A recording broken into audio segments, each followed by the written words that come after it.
All right, welcome back, everybody. This is Hoops Unfiltered again. Got a special guest in here today. You know, a young lady doing her thing on this basketball scene, trying to get this Baltimore hoops back where it need to be. Go ahead and introduce yourself. So my name's Akilah Bethel, born and raised in Baltimore. Went to LSU, graduated from LSU, went overseas, played pro for about 4 years now. And yeah, I'm starting my first annual women's league called the Bethel League this summer, starting May 22nd, and I'm super excited. All right, cool, man. So before we get into the league, because I definitely wanted to dig into that, just kind of talk about, your playing career as briefly as you can. You don't have to go into detail, but just, changing schools, what that experience was like for you, and also just some of your pro stops. Talk about overseas, and then the mixed gender league you participated in. Okay, so I started at West Virginia before transferring to LSU. My sophomore year, I actually tore my ACL before I transferred to LSU.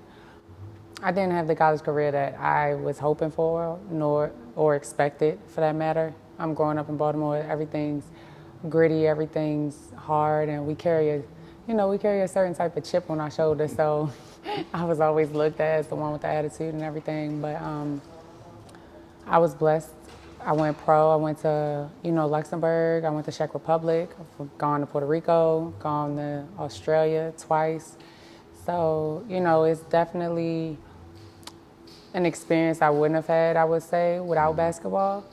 I was a walking double-double as a pro. I finally got back to my old self after tearing my ACL, which was really hard. I didn't realize how much it had changed me. From going to guard at West Virginia to having to play the four at LSU, and it was different. But, I'm back at it.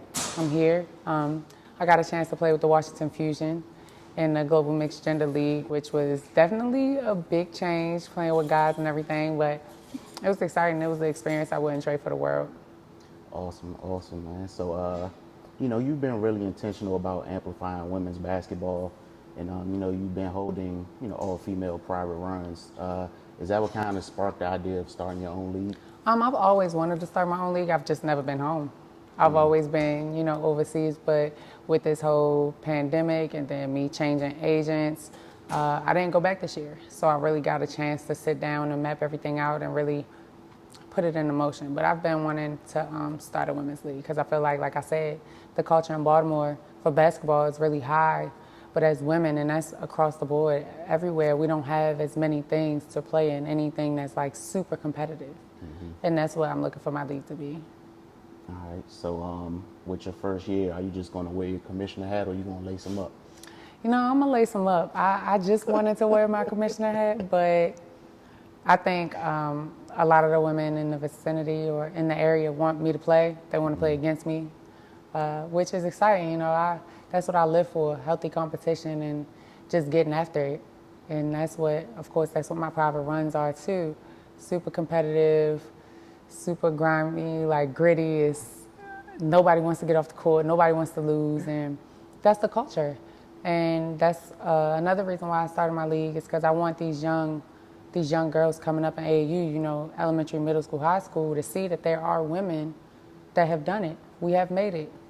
They can too, but I want them to understand that what it takes to make it. Right. That's why I want my league to be so competitive. It takes hard work. You have to eat, sleep, and breathe this shit, like literally. So, yeah, I'm just super excited. Yeah, man. I knew you wasn't going to be able to not play. I really was trying. I really was trying not to. But I think even if I just wore my commissioner's hat and I started to see the games and stuff, I'd be like, man, I'm about to play. Yeah, man, you got to know yourself, so just go ahead and put it on Front Street. Facts. So are you nervous about your inaugural year? Like, what are some things you see as challenges? What are you looking forward to? I'm looking forward to the games itself, actually. I'm looking forward to it actually being here. It being my first year, everything has been challenging, from uniforms to teams to it's a lot of work. I think when the outside looking in, when you look at people putting the league together, they look so poised, so put together. That's because the final product is there. But everything behind the scenes that you got to do is, woo, I'm tired. But it's exciting. So that means next year it'll run without a hitch. I already know what to do and everything. But yeah, I'm really looking forward to the games. Like when I tell you these games are gonna be competitive, like some of the people that I have coming to play in it is gonna be crazy. So what was the selection process like for choosing players and teams? I kind of held my proper runs for a build up to kind of separate myself to let everyone know like this is the type of league that it's gonna be. It's not just a, like hey, let me come out of retirement. Like Right, I've right. never played basketball before. Let me come play. But the selection, it was kind of easy. I think everybody was anticipating my league. Like I said, it's only been word of mouth, and they've already pretty much had their teams picked out. Okay, I had an cool. individual registration, and I had enough. I was blessed to have enough to have them have their own team as well. So Oh, nice. yeah, so it's been super cool. So how many teams is it? Right now, I'm thinking 6 to 8. I don't Okay. have a definitive number. Team registration closes on the 25th. Got you. But yeah, 6 for sure. Might be 8. So Yeah, that's a nice solid number. You don't want it to be too many. yeah, But that's a good enough number where it's a healthy mix.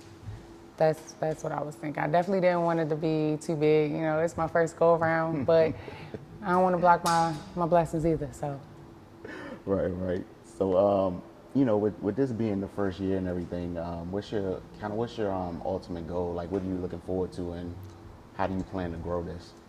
my ultimate goal is really to have it be the premier women's league in Baltimore. Like I want everybody to be like, oh, there's summer coming up. We got to play in the Bethel League. I want to grow it to as big as to where people are like, oh, well, it's Bethel League versus the Drew League out in California or something like that. Like I want it to be, really good because I think in this DMV area we have some of the toughest hoopers, and I think we get overlooked a lot. But yeah, that's my ultimate goal. So what like you got anything else exciting coming up, man? I know you stay having your hands in something. So without spilling the beans, just talk about some other things you got going on. Without spilling the beans. Well, another thing that I have been excited about with that has to pertain to my league. I've been able to get some sponsorships. Okay, Shout nice. out to Infinity Jewelers. Shout out to Yearwood Enterprises and Yearwood Trucking. Shout out to SGA Shop. They're helping me with the T-shirts for my league and everything. So yeah, it's been pretty good. Shout out to Double B that they've been doing my uniforms. So I've been having help, and I think that was my biggest thing. Like I'm very controlling, like I have to do everything, but just having that help from the outside has been cool. Well, it isn't really like a spilling the beans. I was in 2 Under Armour photo shoots, Okay. so because your girl models too. So I do hoop and I model, and I was super excited about that. I've been trying to be getting with Under Armour for a long time, and the opportunity presents itself from one of my good friends. So yeah, I'm gonna try to continue. Y'all gonna see me on some posters and some commercials and dicks and stuff. So y'all just stay tuned for that. Ain't nothing wrong with that, man. So what are you most looking forward to? Are you most looking forward to playing in something competitive, actually running the league? Are those just 2 separate type of joys that you have? I think they're 2 separate type of joys, but my biggest thing I'm looking forward to is seeing these AU teams and these young girls come to the games. Because I think that is gonna be, it's really huge for me. Because I've been to, coaches have asked me to come to practice. I've worked out with girls. I've did this, and we're missing that mentor, that inspiration. I had OGs to look up to. I had OGs busting my ass in practice where I just had to push myself to get there. I think I want more girls in Baltimore to make it. Because it's hard coming from Baltimore. It's hard from DMV area. It's hard, and I want them to see like they can have women that they interact with, people that you can touch, you can speak to, ask them about their journey, ask them about what it takes. Really, I just hope that a lot of the AU coaches bring their girls out and show them, what women's basketball is, what good basketball looks like, and what it takes to get there. Because I don't think we have enough women, showing women what it takes, what to do. Like, no offense to the men, but like, y'all aren't us. We can't do what y'all do. Y'all can't do what we do. Definitely. So, yeah, I'm looking forward to see all of the AAU teams, the young girls' faces come out and see us get to it, because it's gonna be a whole bunch of buckets. So, who were some of your inspirations coming up in basketball? In general, or just like around in Baltimore. Personal relationships or just people you watch from afar? In general, I think one of my favorites, obviously, was Candace Parker. I actually met her when she was at Tennessee. I was so pressed. She was one of my biggest inspirations. Allen Iverson actually was too, and Michael Jordan, of course. Growing up, Candace Walker, she's actually one of the ones that helped me get into the Under Armour photo shoot. This girl, Ebony, that was on the 15 and under AAU team when I was like 10, pushed me to really, because I could not beat her. I had this fixation. I could not beat her, and it made me so mad. Now, obviously, you know, I'm 10, she's 15. It's never going to happen, right? But I had this fixation. I had to beat her. It was ridiculous. But ultimately, you know, that's how I got better. Mm-hmm. But, yeah, and my mom and my brothers, I was always around basketball. My mom, to a point, was like, keep the ball in the car. Like, you know, I'm like, I'm a hooper. Like, I'm not putting my ball in the car. So, yeah, I think just having those people just playing, because I always played up. Like, I played against, you know, Candace Green that went to St. Francis, Makita, a lot of these household names. I watched Angel, that's in the WNBA that plays with Aces. I watched her play growing up. So it was always like a, wow, like Chandra Jones, she went to IND. It was always somebody like I'm about to do that.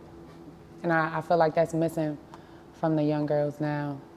And I want to help, you know, put that back into perspective and bring the culture back, man. Like, we out here. All right, I'm gonna put you on the spot a little bit here. Oh, man. Who are your top 5 women's players of all time? Top 5? Yeah. Top 5. Candace Parker. Elena Deladon.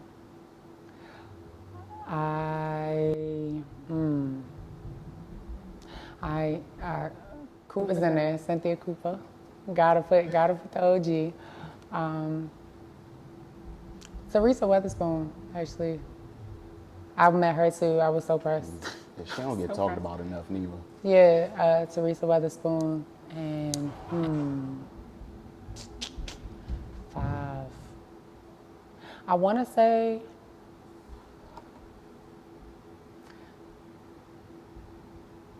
point guard. I did watch Dawn. But I like Sue Bird. I'll put Sue Bird in my top 5. All right, so the same kind of question, but in a different way. So it's you and you get 4 other players to pick, and y'all just going to some court to play. Who you bringing with you? Like, out of the world? Anybody. Anybody in the world? Anybody in the world. All right, so right now, I'm bringing Candace, I'm bringing Elena. I like Natasha Cloud as my point guard. And I'm going to go with Chelsea Gray. Nice. Okay. Toughest player you ever played against? I played a lot. I played against a lot of people. Bro.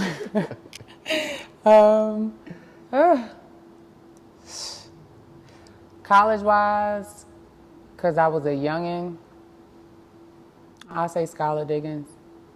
Oh, I was a freshman. She was a senior. Shit, it wasn't. I mean, and SEC, I'd say Asia Wilson, because I was playing the 4 in the SEC. Like, what I'm 6'5", 6'6". What I'm supposed to do? Like, but yeah, that's. I played against a lot of people. People be forgetting who I am. They need to know. I don't care. I don't care what. Man. Listen, I'm gonna do that. I will definitely do that. All right. So, who's the most notable player you ever got out on? What do you mean? Like, you know, a high-profile player, whether they're in the WNBA now or they had a great college career, but when y'all matched up, you came out on top. I played a lot. I played Alyssa Thomas and Stewie in high school. Okay. Yeah, I played a lot of them. But we ended up, I say when I was at West Virginia, when we was playing Skylar, we beat them. That's when Skylar Diggins, Natalie Novosel, Brittany Mallory, Devereaux Peters was there. And you know, I was a freshman. I hit one of the threes that changed the course of the game, you feel me? So yeah, that was everything. Nice. So, if you could tell people one thing about your league, what would you say? I would say that it's a whole lot of buckets in my league. It is a whole lot of buckets. Like, I got ex-college players, ex-pros, current pros. Like, it's a league to be in. Like, it's not going to be no blowouts. These games are going to be cut through. And, you know, everybody already been talking shit. So that's just, but yeah, my league is not for the weak. I say that. It's not for the weak. Yeah, man. Well, I'm definitely looking forward to it. I'll come out and support when I can. Again, this is Hoops Unfiltered. Had Akilah Bethel in here. Make sure you guys support. Tell them where they can find you on social media. They can find me. My personal page is Akilah Bethel. That's AKILAH.BETHEL on IG. And for my league, it's the Bethel League. Well, not the. It's Bethel League at Bethel League. BETHEL League on IG. All right, man. So we just chopped it up for a few minutes. You know, definitely make sure you guys support. We need people to come out and just to make sure this thing keeps going and she can grow it to where she wants it to be. And, you know, again, catch Hoops Unfiltered on Spotify and Apple Podcasts. Yes, and thank also you on for YouTube. having me. No problem, man. And Y'all come watch these buckets. All right, we get back at y'all folks later.